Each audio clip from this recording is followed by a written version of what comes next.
Blood dripped from Muhammad Ali's mouth onto the canvas of the Fifth Street gym. His legs wobbled, his vision blurred, and for the first time in his professional career, the man who called himself the greatest didn't know if he could get up. It was March 1965, and Cassius Clay, soon to be known to the world as Muhammad Ali, was 2 months away from his rematch with Sonny Liston.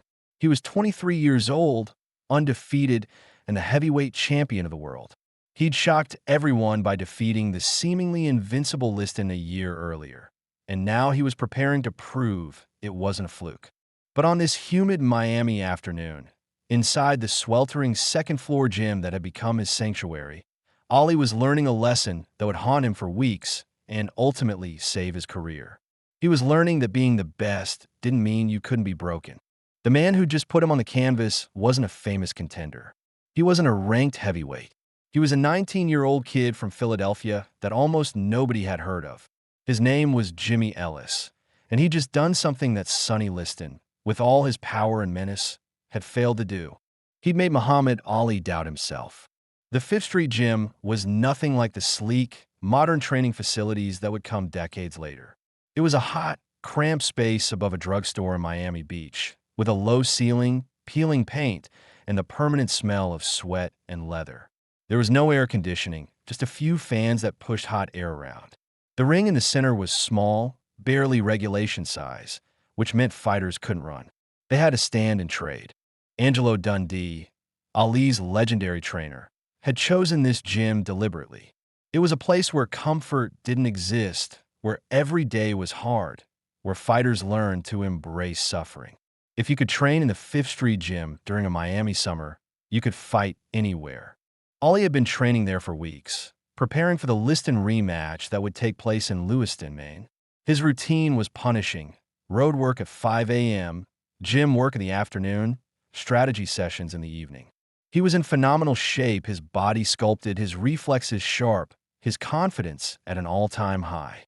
"I'm gonna destroy Liston," Ali told reporters who came to watch his training sessions. "First round, maybe second. He's scared of me now. He knows what I can do." It was classic Ali, brash, confident, entertaining.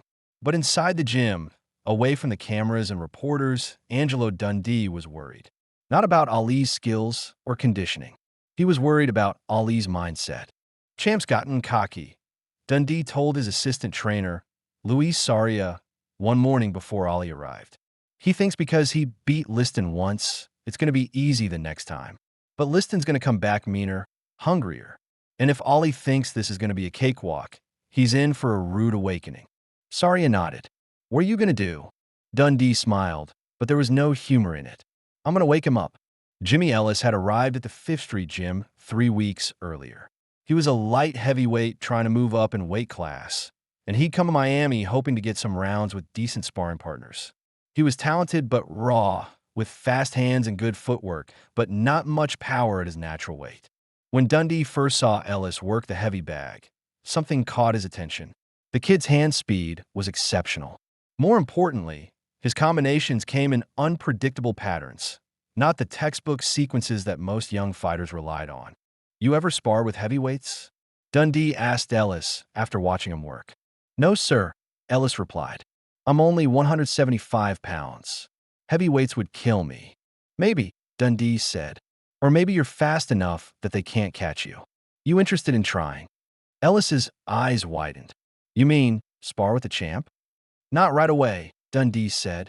"Let's see how you do with some of the other guys first." Over the next 2 weeks, Ellis sparred with several of the heavyweights who trained at the gym. He didn't win these sessions. He was giving up too much weight and power for that, but he survived. More than survived. He landed shots. He made bigger, stronger men miss. He proved he belonged in the ring with them. Angelo Dundee watched every round carefully. He was seeing something that excited and concerned him at the same time. Ellis had a style that could give Ali problems. He was fast enough to match Ali's speed. His combinations were unorthodox enough to surprise Ali. And he was hungry in a way that Ali, drunk on his own success, had stopped being. "I want you to spar with Ali tomorrow," Dundee told Ellis one evening. Ellis looked like he'd been hit. "Are you serious?" "Dead serious. You're ready, and he needs what you can give him." "What's that?" A reality check. The next afternoon, when Ollie walked into the gym, he was in his usual high spirits. He shadowboxed for the cameras, recited impromptu poetry about how he'd destroy Liston, and generally put on the show that had made him famous. "Who am I sparring with today?" Ollie asked Dundee as he taped his hands. "New kid, Jimmy Ellis. He's fast." Ollie barely looked up. "They're all fast until I hit him. Then they get real slow." The comment got laughs from the guys watching, but Dundee didn't smile. He'd seen Ollie dismiss opponents before, and usually it didn't matter. Ollie was so talented that he could afford to be overconfident. But every so often, that overconfidence needed to be checked before it became a liability. When Ellis climbed into the ring, Ollie finally looked at him. Really looked. Ellis was smaller, leaner, clearly not a natural heavyweight. Ollie's expression shifted into something between amusement and mild offense. "Angie, you seriously want to spar with this kid? He's going to get hurt." "Just box," Dundee said. "Work on your defense. Let him throw." Ollie shrugged. "Your call, boss." The bell rang, and they touched gloves. Ollie moved to the center of the ring with his hands low, his chin exposed, a technique he perfected, relying on his reflexes to pull back from punches at the last possible second. It was effective but dangerous, and it required absolute confidence in your own speed. Ellis circled, looking for an opening. Ollie flicked out a jab, testing. Ellis slipped it easily and countered with a quick combination. Left hook to the body, right hand upstairs. Both punches landed clean. Ollie's eyes widened slightly. The shots hadn't hurt, but they'd surprised him. Nobody landed clean shots on Ollie in sparring. Not like that. Not right away. "Okay, little man," Ollie said, his voice carrying that playful menace. "You got lucky. Let's see you do it again." Ellis did again, and again. Over the next minute, he landed more clean shots on Ollie than anyone had in weeks. He was slipping Ollie's jabs, countering with speed that matched the champion's own, finding angles that Ollie wasn't expecting. Around the ring, the atmosphere changed. Fighters who'd been working on other things stopped to watch. This wasn't supposed to be competitive. This was supposed to be the heavyweight champion of the world toying with a light heavyweight nobody. But it didn't look like that. Ollie's playfulness evaporated. His hands came up to a proper guard position. His footwork became more active, more purposeful. He started throwing harder, trying to establish dominance, to remind Ellis and everyone watching who was the champion. But Ellis didn't back down. If anything, he became more aggressive. The second round was war. Ollie came out throwing combinations, trying to overwhelm Ellis with volume and power. He caught Ellis with a hard jab that snapped the younger fighter's head back. He followed with a right hand that Ellis barely slipped. "That's it, champ," someone yelled from ringside. "Show him who's boss." But Ellis wasn't intimidated. He'd absorbed Ollie's best shot and stayed in the pocket. Now he fired back, a double jab followed by a left hook that caught Ollie on the temple. Ollie's legs did a little dance, just for a second, before he recovered. Angelo Dundee leaned forward on his stool, his expression intense. He wanted to give Ollie a wake-up call, but this was becoming something else. Ellis wasn't just surviving. He was winning exchanges. Ollie's pride took over. Instead of boxing smart, using his reach and movement advantages, he started to stand and trade. He wanted to prove he could beat this kid at his own game. He wanted to show everyone that nobody, regardless of their speed or style, could go toe-to-toe with Muhammad Ali. It was exactly the wrong approach. Ellis threw a combination that Ollie had never seen before, a jab to the body that dropped Ali's guard, followed immediately by a straight right hand aimed at Ali's chin. Ali tried to pull back, relying on his reflexes, but this time he was a fraction of a second too slow. The punch caught him flush on the jaw. Tom seemed to slow down. Ali's head snapped to the side. His mouthpiece flew out. His legs turned to water. He stumbled backward into the ropes, his arms windmilling, trying to stay upright, trying to clear his head, trying to do anything except what his body wanted to do, which was fall. The gym went silent. Even the sound of the speed bags seemed to stop. Angelo Dundee jumped to his feet, ready to stop the session. Luis Saria was already climbing through the ropes. But Ollie didn't go down. Not completely. He hit the ropes and slid down to one knee, blood dripping from his mouth where he'd bitten his tongue. His eyes were glassy, unfocused. 4 or 5 seconds that felt like 5 hours. The heavyweight champion of the world knelt on the canvas. Try to remember where he was and what had happened. Ellis stood in the neutral corner, his own eyes wide with shock. He just nearly knocked out Muhammad Ali. The implications of that, the fact that he'd hurt the man everyone considered unbeatable, seemed to hit him all at once. "Time!" Dundee yelled, even though there were still 90 seconds left in the round. "That's enough. Session's over." Ali's corner rushed to him. Dundee helped him to his feet while Saria retrieved the mouthpiece and checked Ali's eyes for signs of serious damage. Ali pushed them away after a moment, his pride reasserting itself even through the fog in his head. "I'm fine," he mumbled, though he clearly wasn't. "Just slip." "You didn't slip," Dundee said, his voice harder than usual. "You got caught. Because you were fighting stupid." Ali looked at his trainer, anger flashing in his eyes. But Dundee didn't back down. "You stood there like a target and traded with a smaller man. Why? Because your pride wouldn't let you box smart. Because you had to prove you could beat him his way instead of your way. That's how champions lose, champ. That's how you end up on a stretcher." The gym was still silent. Everyone had stopped working. All eyes were on Ali and Dundee. This was the conversation that happened behind closed doors in private. But Dundee was having it here, now, in front of everyone, because Ali needed to hear it and he needed to hear it publicly, so his pride couldn't let him dismiss it later. Ali's jaw clenched. He looked around the gym, saw all the watching eyes, saw the concern and the judgment and the pity. He saw Jimmy Ellis, still standing in the ring, looking terrified that he'd just ended his own career by hurting the champ. Then Ali did something that surprised everyone. He climbed back into the ring. "One more round," he said. "No," Dundee said immediately. "You're done for the day. Maybe done for the week. You need to recover." "One more round," Ali repeated, and there was something in his voice. Not anger, not pride, but determination. "I need to understand what just happened." Dundee studied his fighter for a long moment. Then he nodded slowly. "Okay, but you box. No standing and trading. You use your feet, your reach, your brain. You fight smart or I stop it." "Understood." "Understood." Ellis looked uncertain, but at Dundee's nod, he moved back to his corner. The bell rang for round 3. This round was different. Ali came out with his hands in proper guard position, his feet moving, his head off the center line. He jabbed from distance, using his 5-inch reach advantage. When Ellis tried to close the gap, Ali moved laterally, making angles, staying out of range. It was beautiful boxing. Technical, smart, effective. Ali landed jabs at will. He circled when Ellis pressed. He made the smaller fighter miss and made him pay for his misses with quick counters. Within 60 seconds, it was clear who the superior fighter was. But more importantly, it was clear that Ali understood. He understood what had gone wrong in the previous round.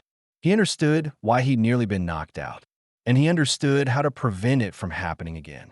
When the bell rang, both fighters touched gloves. Ali leaned in close to Ellis and said something that only Ellis could hear. Years later, Ellis would reveal what Ali had told him.